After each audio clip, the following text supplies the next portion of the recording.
ಬಹಳಷ್ಟು ಅದ್ಭುತ. ಅದು ತುಂಬ ಬೆಲೆಬಾಳುಳ್ಳದ ಆಗಿರುವುದರಿಂದ ನಾವು ಬಂಗಾರವನ್ನು ಆರಿಸ್ಕೊಳ್ತೇವೆ. ಇಂದಿನ ದಿವಸ ನಾವು ಆರಿಸಿಕೊಳ್ಳುವುದೇನು? ದೇವರ ವಾಕ್ಯದಲ್ಲಿ ಬರೆಯಲ್ಪಟ್ಟಿದೆ. ಕೊಲೊಸ್ಯದವರಿಗೆ ಬರೆದಂಥ ಪತ್ರಿಕೆ 3ನೇ ಅಧ್ಯಾಯ 1-2ರಲ್ಲಿ ನಾವು ನೋಡುವಾಗ, ಮೇಲಿರುವವುಗಳನ್ನು ಹುಡುಕಿರಿ, ಮೇಲಿರುವವುಗಳನ್ನು ಹುಡುಕಿರಿ, ಅಲ್ಲಿ ಕ್ರಿಸ್ತನು ದೇವರ ಬಲಗಡೆಯಲ್ಲಿ ಆಸನಾರೂಢನಾಗಿದ್ದಾನೆ. ಮೇಲಿರುವಂಥವುಗಳ ಮೇಲೆ ಮನಸ್ಸಿಡಿರಿ, ಭೂ ಸಂಬಂಧವಾದವುಗಳ ಮೇಲೆ ಇಡಬೇಡಿರಿ. ಆ ಬಂಗಾರವು ನಮಗೆ ಬೆಲೆಬಾಳುಳ್ಳದ ಆಗಿದ್ದರೂ ಕೂಡ ಅದು ಲೌಕಿಕವಾಗಿದ್ದೆ, ಅದು ಭೂ ಸಂಬಂಧವಾದಂಥ ಒಂದು ಬೆಲೆ ಬಾಳ್ತಕ್ಕಂಥ ವಸ್ತು. ಅದಕ್ಕಿಂತಲೂ ಹೆಚ್ಚಾಗಿ ಬೆಲೆ ಉಳ್ತಕ್ಕಂಥ ವಾಕ್ಯವು, ದೇವರ ವಾಕ್ಯವು ಆರಿಸಿಕೊಳ್ತಕ್ಕಂಥದ್ದು ಎಲ್ಲಕ್ಕಿಂತಲೂ ಮೇಲೆ. ಹಾಗಾದರೆ ಇಂದಿನ ದಿವಸ ನಾವು ಏನನ್ನು ಆರಿಸಿಕೊಳ್ತಾ ಇದ್ದೇವೆ? ನಮ್ಮ ಜೀವಿತಕ್ಕೆ ಬೇಕಾಗಿರುವಗಳನ್ನು ಎಷ್ಟು ಸಾರಿ ಹಂಚಿಕೊಳ್ತೇವೆ, ಎಷ್ಟು ಸಾರಿ ನಾವು ಹುಡುಕುತ್ತೇವೆ, ಎಷ್ಟು ನಾವು ಅವುಗಳನ್ನು ಹುಡುಕಿ ಆರಿಸಿಕೊಂಡು ನಾವು ನಮ್ಮ ಮನೆಗಳಿಗೆ ತರ್ತೇವೆ. ದೇವರ ವಾಕ್ಯವನ್ನು ಇವತ್ತು ಈ ಒಂದು ಸಾಯಂಕಾಲದ ಸಮಯದಲ್ಲಿ ಪ್ರಿಯ ದೇವಜನರೇ, ನಾನು ಯಾವ ವಾಕ್ಯ ಹೇಳಬೇಕೆಂಬುದಾಗಿ ಆರಿಸಿಕೊಂಡಿಲ್ಲ. ನಾನು ಇಷ್ಟೊತ್ತಿನವರೆಗೆ ಬಿಷಪ್ ಅವರ ಒಂದು ಕಾರ್ಯಕ್ರಮದಲ್ಲಿ ಇದ್ದುಕೊಂಡು ಈಗಾಗಲೇ ಬಂದಿದ್ದೇನೆ. ಇನ್ನು ನಾನು ಫ್ರೆಶ್ ಕೂಡ ಆಗಿಲ್ಲ ಪ್ರಿಯ ದೇವಜನರೇ. 6:30-7 ಗಂಟೆ ಬಂದ ತಕ್ಷಣ ನಾನು ಲೇಟ್ ಆಗ್ತಪ್ಪ ಇನ್ನೇನು ಅಂತೇಳಿ ಇದರಲ್ಲೇ ಕೂತಿದ್ದೇನೆ. ಇವತ್ತು ನಿನ್ನ ಜೀವಿತ ಆರಿಸಿಕೊಳ್ಳುವಿಕೆ, ಮತ್ತಾಯನ ಬರೆದ ಸುವಾರ್ತೆಯಲ್ಲಿ ನಾವು ನೋಡ್ತೇವೆ 7ನೇ ಅಧ್ಯಾಯ. ಇದು ಎಲ್ಲರಿಗೆ ಚಿರಪರಿಚಿತ ಆಗಿರ್ತಕ್ಕಂಥ ವಾಕ್ಯವು. ಮತ್ತೆ 7:7ರಲ್ಲಿ ಹೀಗೆ ಹೇಳುತ್ತಾನೆ, ಬೇಡಿಕೊಳ್ಳಿರಿ ನಿಮಗೆ ದೊರೆಯುವುದು.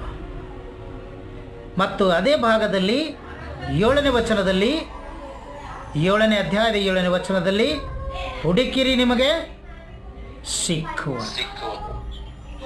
ಮತ್ತು ಅದೇ 3ನೇದಾಗಿ ನಾವು ನೋಡುವಾಗ ಪ್ರಿಯ ದೇವಜನರೇ, ತಟ್ಟಿರಿ ನಿಮಗೆ ತೆರೆಯುವುದು. ಈ 3 ವಿಷಯವಾಗಿ ಸ್ವಲ್ಪ ಹೊತ್ತು ನಾವು ದೇವರ ವಾಕ್ಯದ ಕಡೆಗೆ ನಮ್ಮ ಸಿದ್ಧ ಮಾಡಿಕೊಳ್ಳುವ ಹಾಗೆ ಪ್ರಿಯ ದೇವಜನರೇ, ಮೊದಲನೇದಾಗಿ ಬೇಡಿಕೊಳ್ತಕ್ಕಂಥದ್ದು. 4-5 ದಿವಸಗಳ ಹಿಂದೆ ನಮ್ಮ ಮೇಡಮ್ ಅವರು, ಸುಕುಮಾರ್ ಅಯ್ಯರವರ ಕುಟುಂಬದವರು ನಮಗೆ ಫೋನ್ ಮಾಡಿದರು. ನೀವು ಸುಧಾಕರ್ ಅಯ್ಯರ್ ಅಲ್ರಿ ಅಂತ. ಯಾಕಮ್ಮ ನೀವು ಯಾರು ಅಂತೇಳಿ ಯಾಕಂದರೆ ನಾವು ಪರಿಚಯ ಇದ್ದಿಲ್ಲ, ಅದಕ್ಕಾಗಿ ಅವರು ಕೇಳಿದಾಗ ನಾನು ಈ ರೀತಿ ಹೇಳಿದೆ. ಸೊ ಭಾಳ ಸಂತೋಷ, ಇವತ್ತು ನನ್ನನ್ನು ಹುಡುಕಿ ದೇವರ ವಾಕ್ಯವನ್ನು ಹೇಳಲಿಕ್ಕೆ ಅವಕಾಶ ಕೊಟ್ಟಿದ್ದೀರಿ, ಬೇಡಿಕೊಂಡಿದ್ದೀರಿ.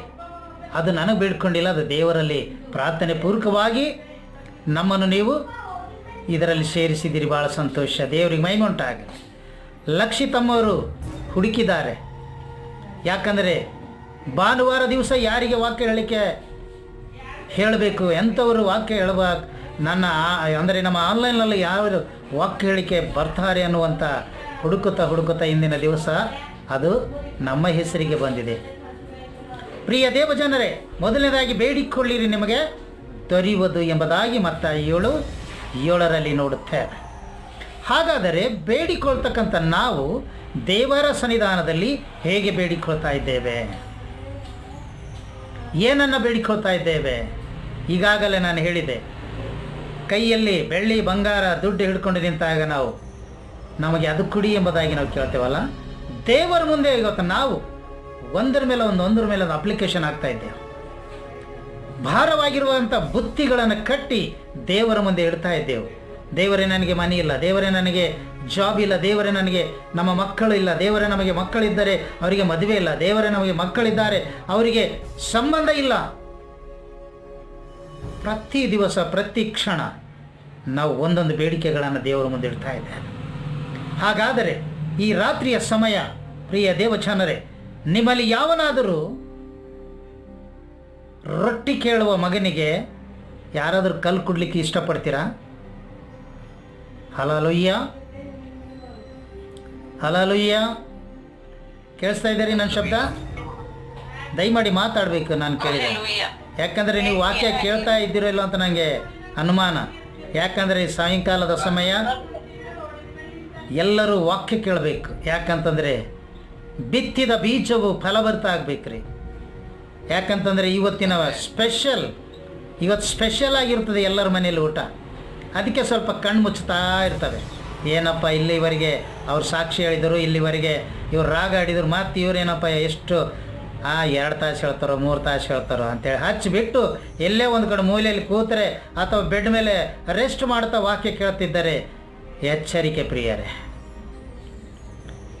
ದೇವರ ಸನ್ನಿಧಾನದಲ್ಲಿ ಕೂತುಕೊಂಡು ನಾವು ಬೇಡ್ಕೊಳ್ಬೇಕೆ ಹೊರತು ಯಾವುದೋ ಒಂದು ಸ್ಥಳದಲ್ಲಿ ಬೇಡಿದರೆ ನಮಗೆ ಸಿಗಲಾರದು. ಮಗನಿಗೆ ಅಥವಾ ಮಕ್ಕಳಿಗೆ ನಾವು ಬೇಡಿಕೊಂಡಾಗ ಏನೆಲ್ಲ ಅವರಿಗೆಲ್ಲ ಇರ್ತಕ್ಕಂಥ ಅವಶ್ಯಕತೆಗಳನ್ನು ನಾವು ಕೊಡ್ತೇವೆ. ನಮ್ಮ ಮಕ್ಕಳಿಗೆ ರೊಟ್ಟಿ ಕೇಳಿದರೆ ಯಾರಾದರೂ ಕಲ್ಲು ಕುಡಿದ್ಲಿಕ್ಕೆ ಇಷ್ಟಪಡ್ತಾರ್ರಿ? ಇಲ್ಲ. ಹಾಗಾದರೆ ದೇವರ ಮುಂದೆ ನಾವು ಕೇಳಿಕೊಳ್ತಕ್ಕಂಥದ್ದೇನು? ಅದನ್ನು ಹಿಂದೆ ನಾವು ಪರೀಕ್ಷೆ ಮಾಡಿಕೊಳ್ಳೋಣ ಪ್ರಿಯ ದೇವಚಾನರೇ. ಮೀನು ಕೇಳಿದರೆ ಹಾವು ಕೊಡುವನೆ, ಮತ್ತಾಯ 7:9 ನೋಡ್ತೇವೆ ಪ್ರಿಯ ದೇವಚಾನರೇ. ಮತ್ತಾಯ 7:10 ವಚನದಲ್ಲಿ ಮೀನು ಕೇಳಿದರೆ ಹಾವನ್ನು ಕೊಡುವನೆ.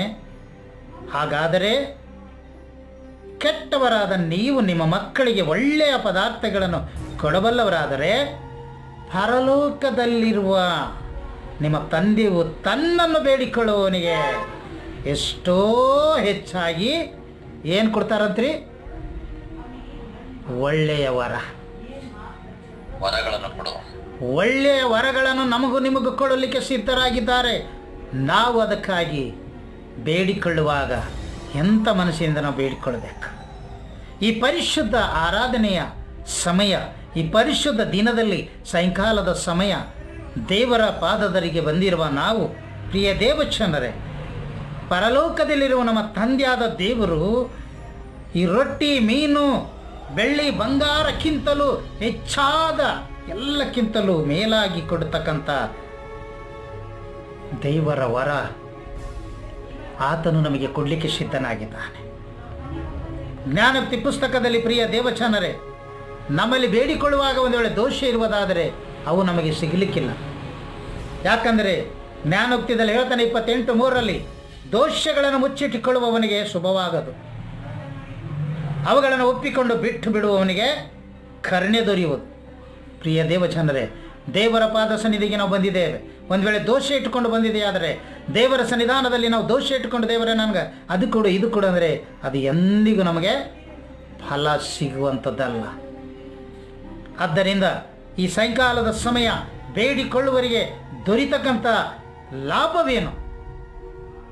ನಾವು ಬೇಡಿಕೊಳ್ಳುವಾಗ ನಿನ್ನ ಜೀವಿತ ದೇವರ ಸನ್ನಿಧಾನದಲ್ಲಿ ಬೇಡಿಕೊಳ್ಳುವಾಗ ನನ್ನ ಹೃದಯ ಆತನಲ್ಲಿರಬೇಕು, ನನ್ನ ಹೃದಯದ ಮನಸ್ಸು ದೇವರ ಕಡೆಗೆ ಇರಬೇಕು.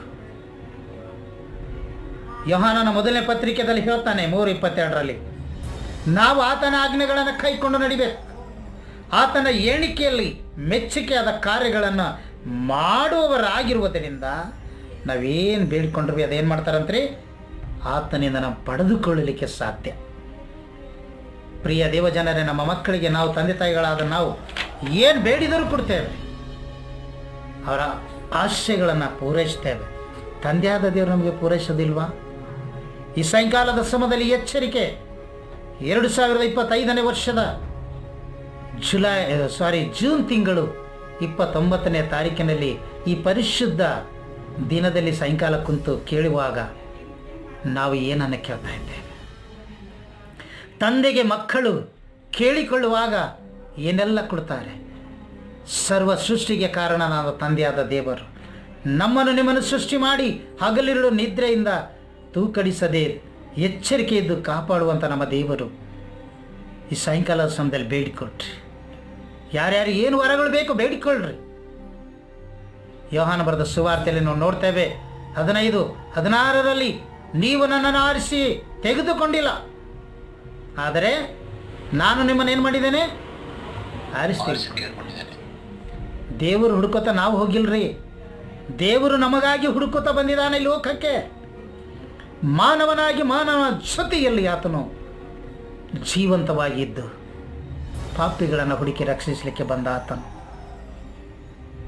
ಈ ಸಾಯಂಕಾಲದ ಸಮಯದಲ್ಲಿ ಪ್ರಿಯ ದೇವಜನರೇ, ನಾವು ಯಾರನ್ನು ಹುಡುಕ್ತಾ ಇದ್ದೇವೆ?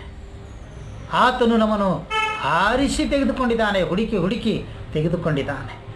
ಇವತ್ತು ಆನ್ಲೈನ್ ಪ್ರಾರ್ಥನೆ ಕೂಟದಲ್ಲಿ ಇವತ್ತು 30 ಜನ ಇದ್ದೇವೆ.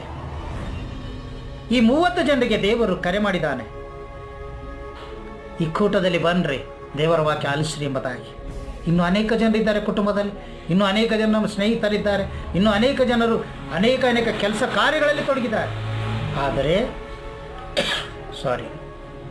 ದೇವರು ನಮ್ಮನ್ನು ಪ್ರೀತಿ ಮಾಡಿ ಕರೆದ ಆತನು. ಪ್ರಿಯ ದೇವಜನರೇ, ಈ ಸಾಯಂಕಾಲದ ಸಮಯದಲ್ಲಿ ನಾವು ದೇವರ ರಾಜ್ಯಕ್ಕಾಗಿ ನೀತಿಗಾಗಿ ತವಕ ಪಡಬೇಕಾಗಿದೆ.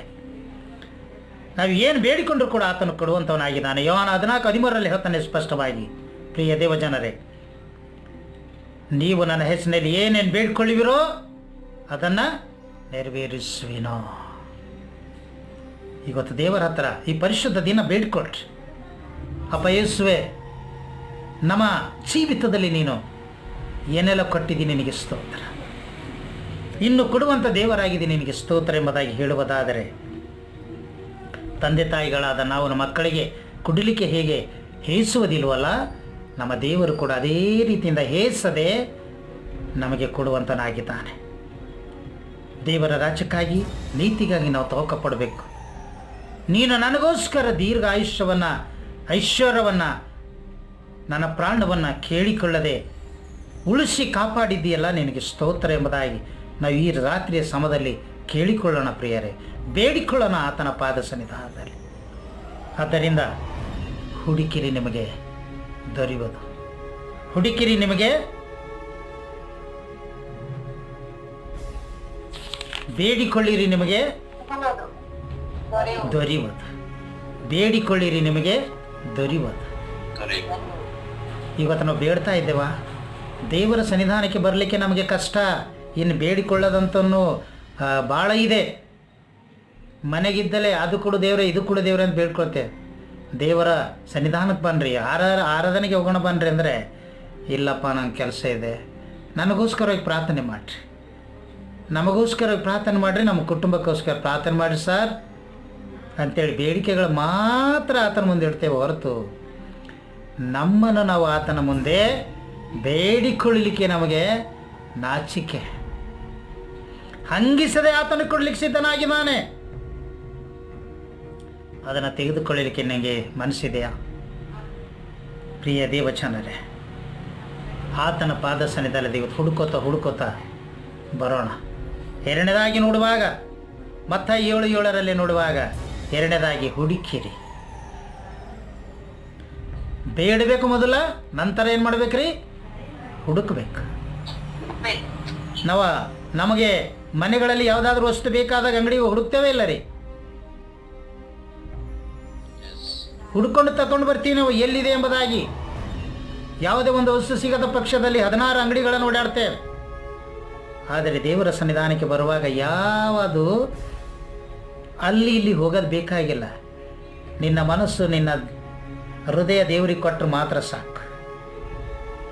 ಅದಕ್ಕೆ ಹೇಳ್ತಾನೆ, ಹುಡುಕಿರಿ ನಿಮಗೆ ಸಿಕ್ಕುವುದು. ಮತ್ತಾಯಿ 7:7 ನಾವು ನೋಡುವಾಗ, ಎರಡನೇ ಭಾಗ, ನಾವು ಲೌಕಿಕವಾದ ಸುಖ ಸಂತೋಷಗಳಲ್ಲಿ ಎಷ್ಟೋ ಕಷ್ಟಪಡ್ತೇವೆ.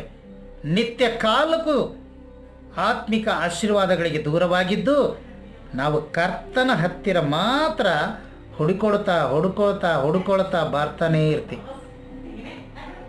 ಪ್ರಿಯ ದೇವಜನರೇ, ಮೊದಲು ಬೇಡ್ಕೊಳ್ತೀವಿ, ಆಮೇಲೆ ಹುಡುಕೋತಾ.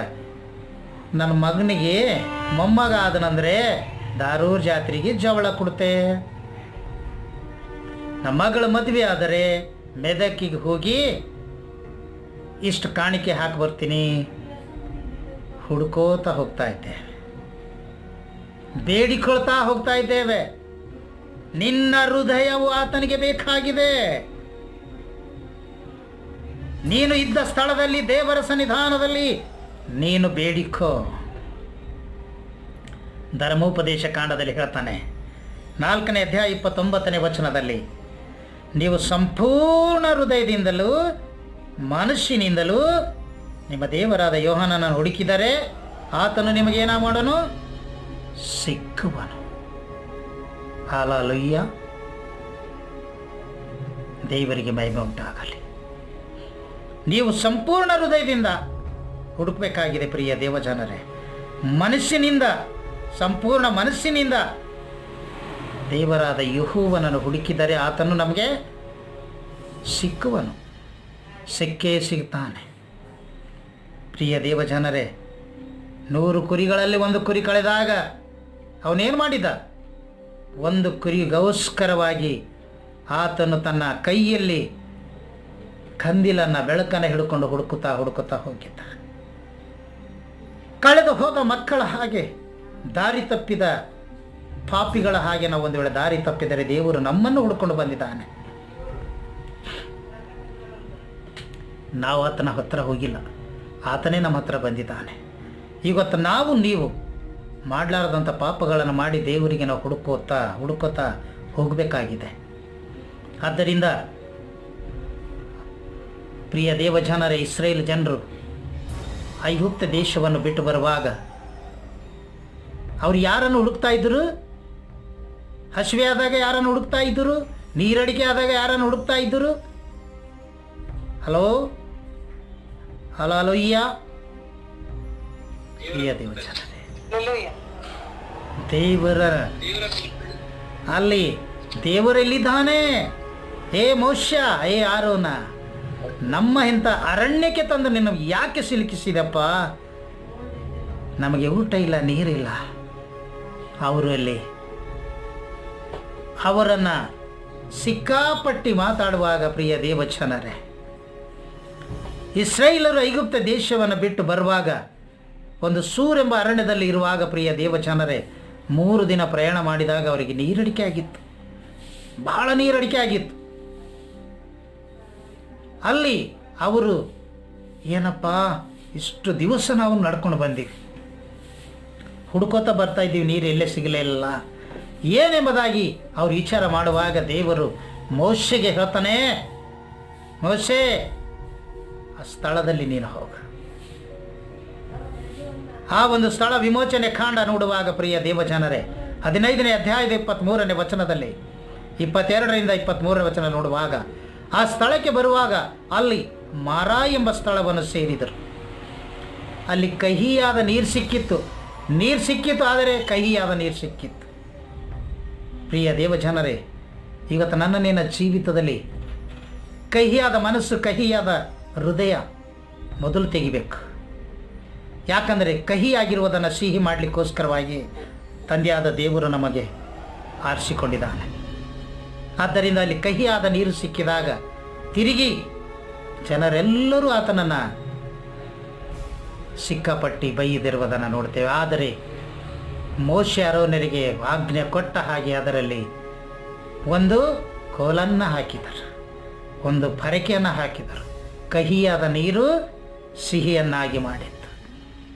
ಪಾಪಿಯಾದ ನನ್ನನ್ನು, ಪಾಪದ ಬಂಧನದಲ್ಲಿ ಮುಳುಗಿರ್ತಕ್ಕಂಥ ನಮ್ಮನ್ನು ಪ್ರೀತಿ ಮಾಡಿ ಆತನು ನಿನ್ನನ್ನು ಕರೆದಿಂದಲ್ವೇ?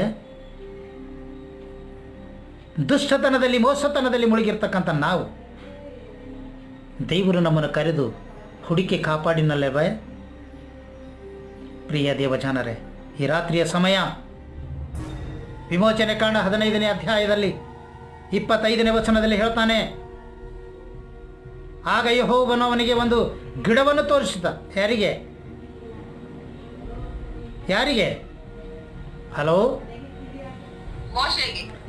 ಮೋಶೆಗೆ ಗಿಡವನ್ನು ತೋರಿಸಿದ.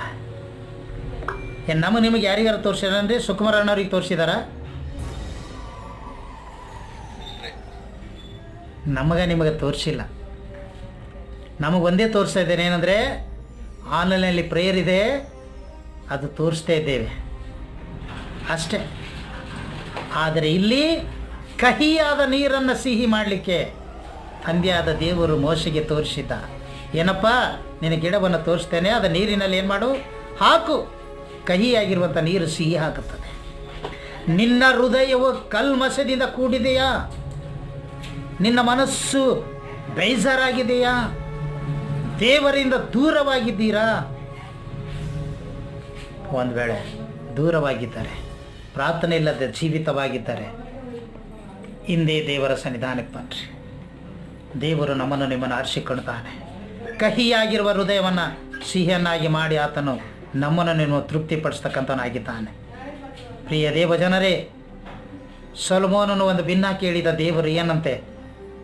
ಮೊದಲನೇ ಅರಸುಗಳ ಪುಸ್ತಕದಲ್ಲಿ ನಾವು ನೋಡ್ತೇವೆ, 3ನೇ ಅಧ್ಯಾಯದ 10ನೇ ವಚನದಲ್ಲಿ ಸೊಲೊಮೋನನು ತನ್ನ ಭಿನ್ನವನ್ನು ಕರ್ತನಾದ ದೇವರ ಮುಂದೆ ಇಟ್ಟಿದನು, ಬಿಚ್ಚಿಟ್ಟಿದ್ದಾನೆ. ಅವನಿಗೆ ಅಸಾಧಾರಣವಾಗಿ ಆಶೀರ್ವಾದವನ್ನು ಏನು ಕೊಟ್ಟಿದ್ರಿ? ಶ್ರೇಷ್ಠ ಜ್ಞಾನವನ್ನು ಕೊಟ್ಟಿದ್ದರು. ಪ್ರಿಯ ದೇವಜನರೇ, ಅಂಥ ಅಲ್ಪನಾದ ಅರಸನಿಗೆ ಅಂಥ ದೊಡ್ಡ ಜ್ಞಾನವನ್ನು ಕೊಟ್ಟು ಇವತ್ತು ಸತ್ಯವೇದ ಭಾಗದಲ್ಲಿ ಅವನಂಥ ಜ್ಞಾನಿ ಯಾರೂ ಇಲ್ಲ. ಇಹ ಲೋಕದಲ್ಲಿ ಅವನಂಥ ಜ್ಞಾನಿ ಹುಟ್ಟಲೇ ಇಲ್ಲ, ಹುಟ್ಟುವುದೂ ಇಲ್ಲ. ಯಾಕಂದರೆ ಅಂಥ ನಂಬಿಗಸ್ತ, ಅಂಥ ನೀತಿವಂತ, ಅಂಥ ವಿಶ್ವಾಸಿಯ ಮನುಷ್ಯರು ಈ ಲೋಕದಲ್ಲಿ ಇಲ್ಲ. ಪ್ರಿಯ ದೇವಜನರೇ, ಇವತ್ತು ನನ್ನ ನಿನ್ನ ಜೀವಿತದಲ್ಲಿ ಏನೆಲ್ಲ ಬೇಡಿಕೊಳ್ಳಿಕ್ಕೆ ಸಿದ್ಧರಾಗಿದ್ದೇವೆ, ಬೇಡಿಕೊಂಡಾಗ ಅದನ್ನು ದೊರಿಬೇಕಾದರೆ ಮೊದಲು ನಾವು ದೇವರಿಗೆ ಹೆಂಗಿರ್ಬೇಕಂತ್ರಿ? ಸಂಪೂರ್ಣ ಹೃದಯದಿಂದ, ಸಂಪೂರ್ಣ ಮನಸ್ಸಿನಿಂದ ಆತನನ್ನು ನಾವು ಹುಡುಕೊಂಡು ಬರಬೇಕು. ಅವಾಗ ಮಾತ್ರ ಅದನ್ನು ಸಿಗಲಿಕ್ಕೆ ಸಾಧ್ಯ ಉಂಟು. ಯೋಬನು ಕೇಳ್ತಾನೆ, ಯೋಬನು ಆತನು ಶುದ್ಧನಾಗಿದ್ದ, ನೀತಿವಂತನಾಗಿದ್ದ. ಆದರೆ ಅವನಿಗೆ ಬರ್ತಕ್ಕಂಥ ಕಷ್ಟದಲ್ಲಿ ಒಂದನ್ನೇ ಆತನು ಏನು ಬೇಡ್ಕೊಂಡ ಅಂತಂದರೆ, ಯೋಬ 8:5 ಹೇಳ್ತಾನೆ, ನೀನು ಶುದ್ಧನು ಯಥಾರ್ಥನೂ ಆಗಿ ಕುತೂಹಲದಿಂದ ಆತನ ಪ್ರಸನ್ನತೆಯನ್ನು ಬಯಸಿ ಸರ್ವಶಕ್ತನಿಗೆ ನಿನ್ನ ವಿಜ್ಞಾಪನೆ ಮಾಡಿಕೊಂಡ್ರೆ ನಿನ್ನ ನೀತಿಯ ನಿವಾಸವನ್ನು ಏನು ಮಾಡುವನು? ಸಮೃದ್ಧಿಗೊಳಿಸುವನು, ಆಶೀರ್ವದಿಸುವನು. ಎಲ್ಲವನ್ನ ಕಳೆದುಕೊಂಡ ತಿರುಗಿ ಅದಕ್ಕೆ ಡಬಲ್ ಆಗಿ ಆತನು ಪಡೆದುಕೊಂಡ. ಪ್ರಿಯ ದೇವಜನರೇ, ಇವತ್ತು ನಾನು ನೀನು ದೇವರ ಸನ್ನಿಧಾನದಲ್ಲಿ ಹುಡುಕುತ್ತಾ ಬೇಡುತ್ತಾ ಬರ್ತಾ ಇದ್ದೇವ? ನಮ್ಮ ಕುಟುಂಬಕ್ಕೆ ಯಾರಾದರೂ ಬಂದರೆ ಹುಡುಕಿಕೊಂಡು ಬರ್ತಾರೆ. ಸುಕುಮಾರ್ ಸರ್ ಇಲ್ಲದರ್ರಿ, ಸುಕುಮಾರ್ ಸರ್ ಮನೆಯಲ್ರಿ, ಲಕ್ಷಿತಮ್ಮರು ಎಲ್ಲಿದ್ದಾರೆ, ಯಾವ ಊರಿನಲ್ಲಿದ್ದಾರೆ, ಅವ್ರ ಮನೆಯಲ್ಲಿ ಅಂತ ಹುಡ್ಕೊಂಡು ಬರ್ತಾರೆ. ಲಕ್ಷಿತಮ್ಮ ಮನೆಯಲ್ಲಿ ಒಂದು ವೇಳೆ ಯಾವುದಾದ್ರೂ ಕೆಲಸದಲ್ಲಿ ತೊಡಗಿದ್ದಾರೆ ಅಥವಾ ಮನೆಯಲ್ಲಿ ಯಾವುದಾದ್ರೂ ಒಂದು ಕುಟುಂಬದಲ್ಲಿ ಜಗಳ ಆಗಿದ್ದರೆ ಅವರು ಸಿಟ್ಟಿನಲ್ಲಿದ್ದಾಗ ಅವ್ರಿಗೆ ಏನು ಅನ್ಬೋದು? ಒಂದು ವಿಚಾರ ಹೇಳ್ರಿ, ಏನು ಅನ್ಬೋದು ಹೇಳ್ರಿ? ಭಾಳ ಬೇಸರ ಮನಸ್ಸಿನಿಂದ, ಈಗ ನನ್ನ ಕುಟುಂಬದಲ್ಲಿ ಬೇಸರ ಆಗಿದೆ, ಮತ್ತೇನು ಯಾವನೋ ಏನೋ ಬಂದು ಕೇಳ್ತಾ ಇದ್ದೀನಲ್ಲಪ್ಪ ಅಂಥೇಳಿ ತಮ್ಮ ಸಿಟ್ಟನ್ನು ಹೊರ ಹಾಕ್ತಾರೆ. ಹೌದಲ್ಲ ಪ್ರಿಯ ದೇವಜನರೇ? ದೇವರ ಸೇವಕರು ನಮ್ಮ ಕುಟುಂಬಕ್ಕೆ ಬಂದಾಗ, ನಮ್ಮ ಆರಾಧನೆಗೆ ಬಂದಾಗ ಅಥವಾ ನಮ್ಮ ಕುಟುಂಬಕ್ಕೆ ಪ್ರಾರ್ಥನೆ ಮಾಡಲಿಕ್ಕೆ ಬಂದಾಗ ಅಂಥ ಒಂದು ಮನಸ್ಸು ನಮ್ಮಲ್ಲಿರುವುದಾದರೆ ಬರ್ತಕ್ಕಂಥ ಆಶೀರ್ವಾದವು ದೂರ ಆಗುತ್ತದೆ. ಆದ್ದರಿಂದ ಯೋಬನು ಯಥಾರ್ಥ ಮನುಷ್ಯನಾಗಿ ನೀತಿವಂತನಾಗಿ ಬೇಡಿಕೊಂಡ, ದೇವರ ಸನ್ನಿಧಾನದಲ್ಲಿ ಸರ್ವಶಕ್ತನಿಗೆ ವಿಜ್ಞಾಪನೆ ಮಾಡಿಕೊಂಡಾಗ ಆತನು ಹುಡುಕಿ ಕೇಳಿಕೊಂಡ ಸಮೃದ್ಧಿಯ ಜೀವಿತ ಅವನಿಗೆ ಸಿಕ್ಕಿತ್ತು.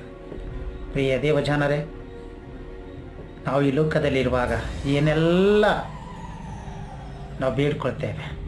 ಒಂದು ಸಾರಿ 2ನೇ ಪೂರ್ವಕಾಲ ವೃತ್ತಾಂತದಲ್ಲಿ 34ನೇ ಅಧ್ಯಾಯದ 3ನೇ ವಚನದಲ್ಲಿ ನೋಡುವಾಗ ಅಲ್ಲಿ ಪ್ರಿಯ ದೇವಜನರೇ, ದಾವೀದನು 8ನೇ ವರ್ಷದಲ್ಲೇ ಅವನಿಗೆ ಒಂದು ಸ್ಥಾನ ಸಿಕ್ಕಿತು. ಯೌವನಸ್ಥನಾಗಿರುವಾಗ ಅವನು ದೇವರನ್ನು ಹುಡುಕಿದ. ಯಾರು? ದಾವೀದ. 8ನೇ ವರ್ಷದಲ್ಲಿ ಅಥವಾ ಅವನು ಅರಸನಾಗಿ ಆಳುವಂಥ 8ನೆಯ ವರ್ಷದಲ್ಲಿ ಅವನು ಯೌವನಸ್ಥನಾಗಿರುವಾಗಲೇ ದಾವೀದನ ದೇವರನ್ನು ಹುಡುಕುತ್ತಾ ಬಂದ. ಇವತ್ತು ನಾನು ನೀನು ದೇವರನ್ನು ಹುಡುಕುವವರಾಗಬೇಕು. ದೇವರನ್ನು ಹುಡುಕಿ ನಾವು ಪಡ್ಕೊಳ್ಳುವಂಥವರಾಗಬೇಕು.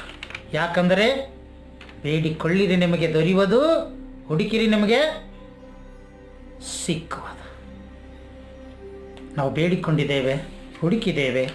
ಆದರೆ ಇನ್ನೊಂದು ಏನಂದರೆ, ನಾವು ಯಾರಾದರೂ ಮನೆ ಬಾಗಿಲಿಗೆ ಹೋದಾಗ ನಾವು ಏನು ಮಾಡ್ತೀವಿ ರೀ? ತಟ್ತೇವಲ್ಲ ಅವ್ರ ಮನೆ ಬಾಗಿಲಿಗೆ, ಅಥವಾ ಬೆಲ್ ಹಾಕ್ತೀವಿ ಅಥವಾ ಕರಿತೀವಿ ಅಥವಾ ತಟ್ತೇವೆ. ಮತ್ತಾಯ 7:7 ಹೇಳ್ತಾನೆ, ತಟ್ಟಿರಿ ನಿಮಗೆ ತೆರೆಯುವುದು. ಇವತ್ತು ನಾವು ತಟ್ತಾ ಇದ್ದೇವಾ? ಯೇಸು ಕ್ರಿಸ್ತನ ಬಾಗಿಲು ತಟ್ತಾ ಇದ್ದೇವಾ? 10 ಮಂದಿ ಕನ್ಯಕರ ಕಥೆ ಎಲ್ಲರೂ ಹೇಳ್ತೇವೆ. ಎಲ್ಲರೂ ಪ್ರತಿದೇ ಸಂದೇಶಗಳಲ್ಲಿ ಕೆಲವರು ಅದನ್ನೇ ಹೇಳ್ತಾರೆ. 5 ಮಂದಿ ಕನ್ಯಕರು ಬುದ್ಧಿ ಇದ್ದವರು, 5 ಮಂದಿ ಕನ್ಯಕೆಯರು ಬುದ್ಧಿ ಇಲ್ಲದವರು ಎಂಬುದಾಗಿ. ಅವರು ಬುದ್ಧಿ ಇಲ್ಲದವರು ಊರೊಳಗೆ ಹೋಗಿದ್ದರು. ಬರೋಷ್ಟರಲ್ಲಿ ಬಾಗಿಲು ಮುಚ್ಚಲಾಯಿತು. ಅವರು ನಮಗೆ ತೆರೆಯಿರಿ, ನಮಗೆ ತೆರೆಯಿರಿ ಎಂಬುದಾಗಿ ಕೂಗುವ ಶಬ್ದ ಕೇಳಿದಾಗ ದೇವರ ಉತ್ತರವೇನಾಗಿತ್ತು ಪ್ರಿಯರೇ? ನೀವ್ಯಾರೋ ನನಗೆ ಗೊತ್ತಿಲ್ಲ, ನಾನು ನಿಮ್ಮನ್ನು ಅರಿಯೇನೆ ಎಂಬುದಾಗಿ ಹೇಳಿದ ದೇವರು ಇವತ್ತು ನಿನ್ನ ಜೀವಿತ ಅಂಥ ಒಂದು ಪರಿಸ್ಥಿತಿಗೆ ಬಂದಿದೆಯಾ? ನಾವು ಆತನಲ್ಲಿ ತಟ್ಟುವಾಗ, ಬೇಡುವಾಗ, ಹುಡುಕುವಾಗ ದೇವರು ನಮಗೆ ಕೊಡಲಿಕ್ಕೆ ಆತನು ಸಿದ್ಧನಾಗಿ ತನ್ನ ಕೈಯಲ್ಲಿ ಹಿಡಿದುಕೊಂಡು ಆತನು ಪರಲೋಕದಿಂದ ನಮಗೆ ಆತನ ಆಶೀರ್ವಾದವನ್ನು ಕೊಡಲಿಕ್ಕೆ ನಿಂತಿದ್ದಾನೆ. ಆದ್ದರಿಂದ ಲೂಕನ ಬರೆದ ಸುವಾರ್ತೆ 11ನೇ ಅಧ್ಯಾಯದ 10ನೇ ವಚನದಲ್ಲಿ ಸ್ಪಷ್ಟಪಡಿಸ್ತಾನೆ. ಏನಂದರೆ, ನಾವು ಆತ್ಮಿಕವಾಗಿಯೂ ಮತ್ತು ನಿತ್ಯ ನಿರಂತರವಾಗಿಯೂ ಒಂದು ವೇಳೆ ಆಶೀರ್ವಾದಗಳನ್ನು ಬೇಡುತ್ತಾ ಪರಲೋಕದ ವರಗಳನ್ನು ಹುಡುಕುವವರಾಗಿ ಆನಂದ, ಸಮಾಧಾನ, ನಿರೀಕ್ಷೆ ಇರುವ ದೇವರ ರಾಜ್ಯಕ್ಕಾಗಿ ನಾವು ಏನು ಮಾಡಬೇಕಾಗಿದೆ? ಅಲ್ಲಿ ತಟ್ಟಬೇಕಾಗಿದೆ. ನಾವು ತಟ್ಟಬೇಕಾಗಿದೆ ಪ್ರಿಯ ದೇವಜನರೇ. ಆತ್ಮಿಕವಾಗಿ, ಸತ್ಯವಾಗಿ, ನಿತ್ಯವಾಗಿಯೂ ಪರಲೋಕದ ವರಗಳಿಗೋಸ್ಕರವಾಗಿ ನಾವು ಆತನನ್ನು ಹುಡುಕುತ್ತಾ ನಮಗೆ ನಿರೀಕ್ಷೆಯ ಜೀವಿತ ಮತ್ತು ಪರಲೋಕದ ರಾಜ್ಯಕ್ಕಾಗಿ ನಾವು ಒಂದು ವೇಳೆ ಹುಡುಕುತ್ತಾ ತಟ್ಟುತ್ತಾ ಬರುವುದಾದರೆ ದೇವರು ನಮಗೆ ತೆರಿತಾನೆ. ಅದಕ್ಕೆ ಪ್ರಕಟಣೆ 3:20 ಎಲ್ಲರಿಗೂ ಗೊತ್ತಿದ್ದ ವಿಷಯ. ಈಗೋ ಬಾಗಿಲಲ್ಲಿ ನಿಂತುಕೊಂಡು ಏನು ಮಾಡ್ತಾ ಇದ್ದೀನಿ? ತಟ್ಟುತ್ತಾ ಇದ್ದೇನೆ ಅಂತ ಹೇಳಿದಾರ ಅಥವಾ ರಾಗ ಆಡ್ತಾ ಇದ್ದೇನೆ ಎಂಬುದಾಗಿ ಹೇಳಿದ್ದಾರೆ? ಹಲ್ಲೆಲೂಯಾ. ಯಾವನಾದರೂ ನನ್ನ ಶಬ್ದವನ್ನು ಕೇಳಿ ಬಾಗಿಲು ತೆರೆದರೆ, ಹಲ್ಲೆಲೂಯಾ. ಪ್ರಿಯ ದೇವಜನರಿಗೆ ಗೊತ್ತು, ನನ್ನನ್ನು ತಟ್ಟಿದ್ದೀರಾ, ನನ್ನನ್ನು ಕರೆದಿದ್ದೀರಾ, ನನ್ನನ್ನು ಹುಡುಕಿದ್ದೀರಾ. ಇವತ್ತು ನಾನು ನಿಮ್ಮ ಮಧ್ಯದಲ್ಲಿ ಬಂದಿದ್ದೇನೆ. ನಾವೆಲ್ಲ ಏನು ಮಾಡ್ತೀವಿ? ಈಗ ಆತ್ಮಿಕ ಮನ್ನ ತಿನ್ನುತ್ತಾ ಇದ್ದೇವೆ. ಆತ್ಮಿಕ ಆಹಾರವನ್ನು ನಾವು ಸೇವಿಸ್ತಾ ಇದ್ದೇವೆ. ಆನ್ಲೈನ್ನಲ್ಲಿ ನಾವು ತಟ್ಟಬೇಕು, ಹುಡುಕಬೇಕು, ಎಲ್ಲಿದೆ ಎಂಬುದಾಗಿ ನಾವು ಕೇಳಿಕೊಂಡೆ ಪ್ರಿಯ ದೇವಜನರೇ. ಆದ ಕಾರಣ ನಾವು ಆ ದಿನವಾದರೂ ಗಳಿಗೆ ಆದರೂ ನಮಗೆ ಗೊತ್ತಿಲ್ಲವಾದ್ದರಿಂದ ನಾವು ಏನಾಗಬೇಕಂತೆ? ಎಚ್ಚರವಾಗಿರಬೇಕು. ಮತ್ತೇನು ಬರೆದ ಸುವಾರ್ತೆ 25ನೇ ಅಧ್ಯಾಯದ 13 ಹೇಳ್ತಾನೆ, ಆದ ಕಾರಣ ಆ ದಿನವಾದರೂ ಗಳಿಗೆ ಆದರೂ ನಮಗೆ ಗೊತ್ತಿಲ್ಲ. ದೇವರು ಯಾವಾಗ ಬರ್ತಾನೋ, ಯಾವಾಗ ನಮ್ಮ ಮಧ್ಯದಲ್ಲಿ ಇರ್ತಾನೋ, ಯಾವಾಗ ನಮ್ಮನ್ನು ಕರಿತಾನೋ, ಯಾವಾಗ ನಾವು ಹುಡುಕುವರಾಗಿದ್ದೇವೋ, ಯಾವಾಗ ದೇವರು ನಮ್ಮ ಮಧ್ಯದಲ್ಲಿ ಬರ್ತಾನೋ ಗೊತ್ತಿಲ್ಲ ಪ್ರಿಯ ದೇವಜನರೇ. ಆ ಗಳಿಗೆ ಆದರೂ ದಿನವಾದರೂ ನಮಗೆ ಗೊತ್ತಿಲ್ಲದ ಕಾರಣ ಎಚ್ಚರಿಕೆಯಿಂದಿರಬೇಕು. ಅದಕ್ಕಾಗಿ ಮತ್ತೇನೋ ಒಂದು ಮಾತು ಹೇಳ್ತಾನೆ. ಮತ್ತೇನು ಬರೆದ ಸುವಾರ್ತೆ 24ನೇ ಅಧ್ಯಾಯ 42 ಹೀಗಿರಲಾಗಿ ನಿಮ್ಮ ಕರ್ತನು ಬರುವ ದಿನವು ನಿಮಗೆ ಗೊತ್ತಿಲ್ಲವಾದ್ದರಿಂದ ಏನಾಗಿರ್ರಿ? ಎಚ್ಚರವಾಗಿರ್ರಿ. ಹಲ್ಲೆಲೂಯಾ. ಪ್ರಿಯ ದೇವಜನರೇ, ಆ ಗಳಿಗೆ, ಆ ದಿನ, ಆ ಸಮಯ ನಮಗೆ ಗೊತ್ತಿಲ್ಲ. ಆದ್ದರಿಂದ ನಾವು ಎಚ್ಚರವಾಗಿರಬೇಕು. ನೀವು 10 ಮಂದಿ ಕನ್ನಿಕೆಯರಾಗಿ 5 ಮಂದಿಯ ಬುದ್ಧಿಯುಳ್ಳ ಕನ್ನಿಕರಾಗಿದ್ದೇವಾ?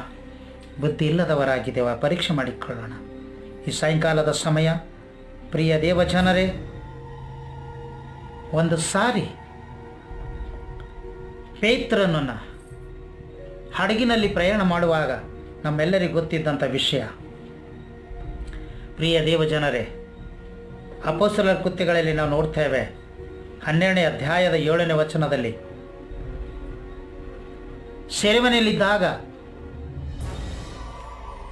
ಸೆರೆಮನೆಯಲ್ಲಿದ್ದಾಗ ದೇವದೂತರು ಹೋಗಿ ಏನು ಮಾಡಿದಾರಂತ್ರಿ? ಅವರನ್ನು ತಟ್ಟಿದ್ದಾರೆ. ಅವರನ್ನು ತಟ್ಟುತ್ತಾ ಇದ್ದಾರೆ.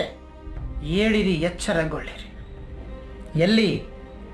ಸೆರೆಮನೆಯಲ್ಲಿ, ಸರಪಳಿಗಳಿಂದ ಕಟ್ಟಲ್ಪಟ್ಟಂಥ ಸ್ಥಳಗಳಲ್ಲಿ. ಆ ಸರಪಳಿಗಳು ಕಳಚಿ ಹೋದವು,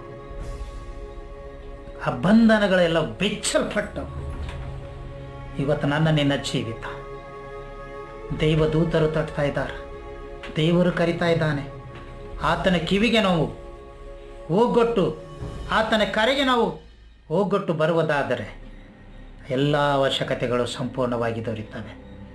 ಈ ರಾತ್ರಿಯ ಸಮಯದಲ್ಲಿ ಪ್ರಿಯ ದೇವಜನರೇ,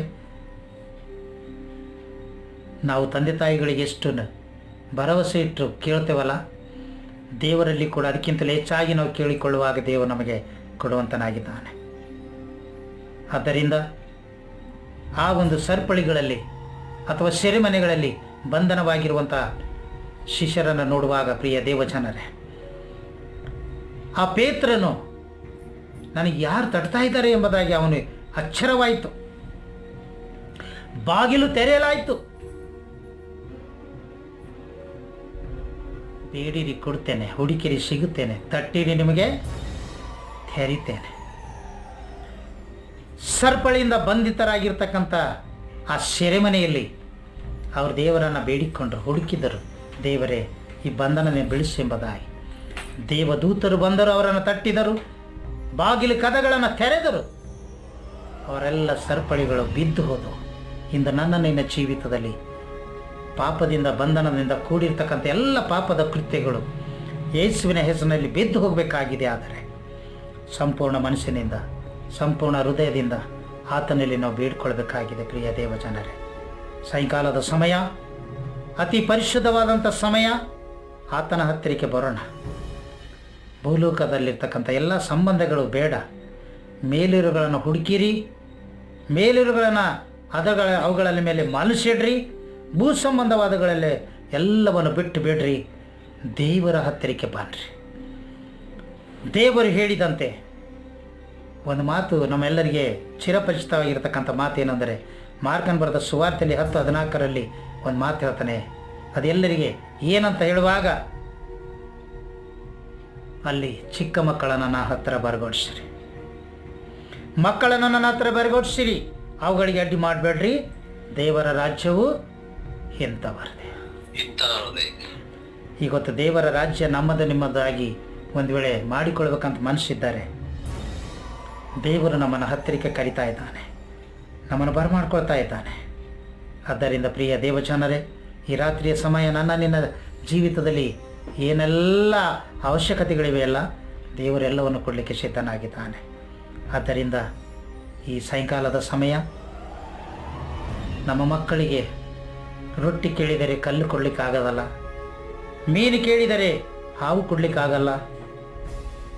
ಪ್ರಿಯ ದೇವಜನರೇ, ಬಡವರಾದ ನಾವು, ದೇವರ ಸನ್ನಿಧಾನದಲ್ಲಿ ವಿಶ್ವಾಸಿಗಳಾದ ನಾವು ಪಶ್ಚಾತ್ತಾಪದ ಹೃದಯದಿಂದ, ನಮ್ಮ ಹೃದಯ ಅಂತರಾಳದಿಂದ ಆತನನ್ನು ಆರಾಧಿಸಿದೆ ಆದರೆ, ನಮ್ಮ ಮನಸ್ಸು ಆತನಿಗೆ ಕೊಡುವುದಾದರೆ, ನೀವೇನೆಲ್ಲ ಹುಡುಕುತ್ತೀರೋ, ನೀವೇನೆಲ್ಲ ಬೇಡಿಕೊಳ್ತೀರೋ, ಎಲ್ಲವನ್ನ ಬೇಡದಕ್ಕಿಂತ ಮುಂಚಿತವಾಗಿ ಆತನು ಕೊಡಲಿಕ್ಕೆ ಸಿದ್ಧನಾಗಿದ್ದಾನೆ.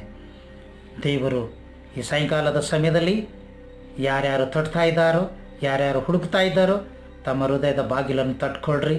ಹೃದಯದಲ್ಲಿ ದೇವರ ಆತ್ಮವನ್ನು ಧರಿಸಿಕೊಳ್ಳಿರಿ. ದೇವರು ಕೊಡುವಂಥ ವರಗಳನ್ನು ಸ್ವೀಕಾರ ಮಾಡಿಕೊಳ್ಳ್ರಿ. ಈ ಸಾಯಂಕಾಲದ ಸಮಯದಲ್ಲಿ ಮತ್ತೊಂದು ಸಾರಿ ದೇವರು ಕೊಡುವಂಥದ್ದನ್ನು ನಾನು ಸ್ವೀಕಾರ ಮಾಡಿಕೊಂಡು ದೇವರಿಗೆ ವಿಧೇ ಮಕ್ಕಳಾಗಿ ಬದುಕಿ ಬಾಳುವ ಹಾಗೆ ದೇವರ ವಾಕ್ಯಗಳನ್ನು ಆಶೀರ್ವಾದ ಮಾಡಲಿ. ಮೇಲಿರುವಗಳನ್ನು ಹುಡುಕಿರಿ, ಮೇಲಿರುವಂಥವುಗಳ ಮೇಲೆ ಮನಸ್ಸಿಡ್ರಿ. ಭೂ ಸಂಬಂಧವಾದಗಳ ಮೇಲೆ ಮನಸ್ಸಿಡದೆ ದೇವರ ರಾಜ್ಯದಲ್ಲಿ ನಾವು ಮನಸ್ಸಿಟ್ಟು ಆತನ ಸನ್ನಿಧಾನದಲ್ಲಿ ಸೇರೋಣ. ಹಾಗಾಗುವಂತೆ ದೇವರ ವಾಕ್ಯವನ್ನು ಆಶೀರ್ವಾದ ಮಾಡಲಿ. ಆಮೇನ್.